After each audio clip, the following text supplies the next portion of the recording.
What's up gamers, DreamcastGuy here, talking today about No Man's Sky, because so many of you just keep telling me that I'm wrong about it. So I wanted to try and be open-minded and give this game another chance. So in case you didn't know, I'm somebody who actually managed to purchase this before the game even came out in 2016. I played it before the Day 1 patch, I've played each of the updates, and over the course of the last 3 years, I've certainly been impressed with how they've managed to grow and expand this experience. This is a game that has billions of planets and hundreds of things to do and lots of stuff in the universe that's supposed to be very, very appealing, but to me, it's just never been that great. I mean, if I'm just being brutally clear here, I don't really like No Man's Sky, but a lot of people have been telling me, try this latest update. Go into Beyond with an open mind and just see what it's like. So I've done that. I've been playing the newest update, and it's certainly a bigger improvement than the previous versions,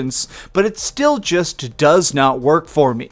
Now let's talk about this. No Man's Sky Beyond is the latest of the massive free updates. I'd sort of consider this DLC because it is so expansive, but it's completely free of charge. If you own the game, this is automatically being installed. Now the major difference to this that I think makes it so important, and honestly the reason I'm making this video, is because this is the version 2.0 update. Now normally, when a game has its 2.0 revision, this is the most fundamental reworking of the assets. This is when the game tries to reinvent itself, and when it comes to Beyond, it certainly is that. This has multiplayer missions now, it's got a new social nexus space, so you can just basically go to the space station whenever you want and meet with other players. It's got upgraded aliens, like at one point I just landed on a random planet and started wandering around, and there were these living cucumber dudes hopping around that would attack me if I got too close. This stuff is fundamentally different. I can say that this game continues to try and rework itself and recombobulate to be a little bit more interesting, but to me, it still just doesn't work. Throughout my time with this game today, my biggest issue is still on the technical side of things. While I can definitely take a step back and understand what this game is attempting to try and do, my biggest issue is the fact that, for whatever reason, I continue to have very annoying problems with it. Like today, while I was attempting to try and play the multiplayer and meet other cool people and go on cool co-op adventures, I had 6 hard crashes in 6 hours. Most of those just whenever I was trying to join online lobbies. Actually trying to make friends and explore and have some buddies to fly around with seems to crash my PlayStation 4 completely. Now the worst part is, not only are these hard crashes happening very, very frequently, especially when I'm in these social hubs, these were crashing my PS4 Pro so badly, twice I had to fully restart the system by standing up and actually pressing the power button. It froze the entire console. Now, okay, technical aspects aside, let's focus on the game itself. So this is still, at its core, the original No Man's Sky, but with a lot of the revisions that were originally promised. Back in 2016, of course, Sean Murray, the director, was talking about how we'd be able to fly to the infinite stars and explore the galaxy and craft our own base. Well, this stuff, over time, has honestly been implemented in a very nice way. This game has really managed to set some impossible goals and then, over time, achieve them. I mean, that's definitely the most impressive aspect of No Man's Sky in general, is that it works. It definitely tries to continually become bigger and better, and now it's definitely the best it's ever been. Like, let me just tell you some random stories that I've been experiencing during this update. So all this gameplay is from the Beyond patch. This is the newest, latest, and greatest. So as soon as I started jumping into my ship and trying to cruise around in this random solar system, I started getting these distress calls from somebody who was claiming that they'd been crashed and I needed to try and help them out. So since they stopped talking to me, I was like, okay, they're probably dead. Let me just track the signal though to see if I can possibly help them out. Which led me to this random like ocean planet. There was water everywhere, so I set my ship down and tried to track the exact frequency. When I did this, I ended up in this random little lake, and by swimming to the bottom of it, I found their ship. I found the distress beacon, and I realized that it seemed like there were no survivors. And so then I had a very serious choice in front of me. Did I want to try and repair this ship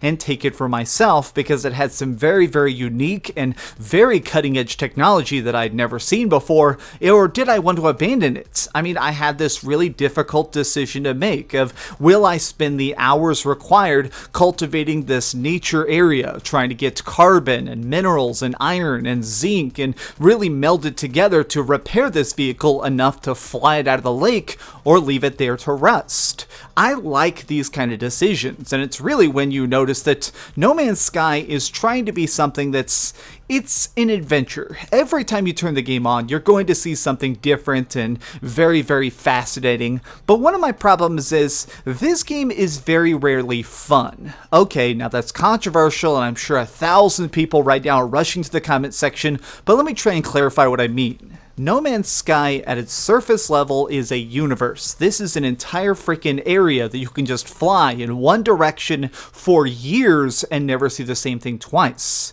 The procedural generation of it is something that's not just experimental, it is a science. This is something that's just been proven to work. I'm actually amazed at just how much this is cramming together billions and billions of different, completely unique worlds. But a lot of times when you go to these, you're sort of just doing the same things. You're trying to gather up these raw materials to get upgrades, put more fuel in the tank, or warp to the next solar system. Now, of course, you'll also run into random lore moments where there's really cool ruins that are unpacking more of the history of this territory, or times where you're just gonna find a random space station, like right here, and I can just land on it, walk inside, and begin trying to converse with these aliens, learning their language, getting trade, buying materials to fly to even further flung reaches of the universe.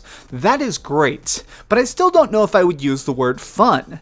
It's calming, it's relaxing, it's very, very cool to see stuff, but when I'm playing this game, if I'm just going to be brutally clear here, I'm not really smiling. I'm not really having a blast. It's just one of those games that's a nice time killer, but it's never crazy fun. It's never exciting. Even when I'm getting, like right here, I was flying along and I'm just going through this asteroid when suddenly I'm getting scanned by a bunch of space pirates, and they discovered that I had some really valuable cargo that I picked off a normal planet. And so they started trying to swoop in and attack me. So I had to kill all of them in self-defense, which gave me a good bounty because it turned out that these were intergalactic serial killers. That's cool, and it's a nice story to tell, but it wasn't really fun. It was just something to do in a base level way that was like, alright, I get it, now to move on.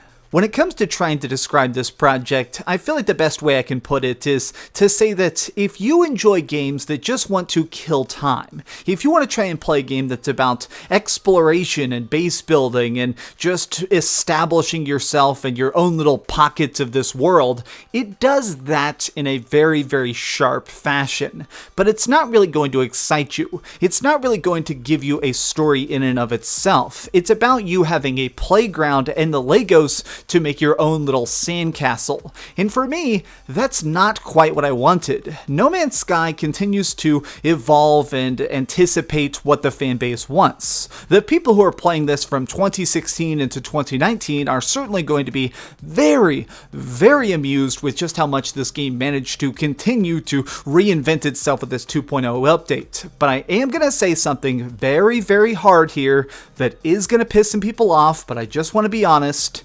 If you haven't played No Man's Sky before and you're looking at this update and you're like, hey, maybe now I'm gonna buy it, just be aware that the game isn't really that different. This is still just about getting resources and flying around and occasionally running into other astronauts. This is not a typical contained adventure, and that's okay. It's just for a separate group. This is for people who want to just have a nice, chill time. It's not going to be thrilling, it's not going to be crazy, but again, this is just my point of view. While this isn't something that I would recommend personally, I can say that the fan base that's been built around it is impressive. I like to see what they themselves make. But, I mean, if I'm just being really, well, transparent, I'm definitely going to pop this disc out and probably not play this game again until the next big update. It's cool that there's VR in this. It's cool that I can now milk aliens and ride around on creatures, but I'm just not into it. I'd rather play Minecraft if it comes to crafting.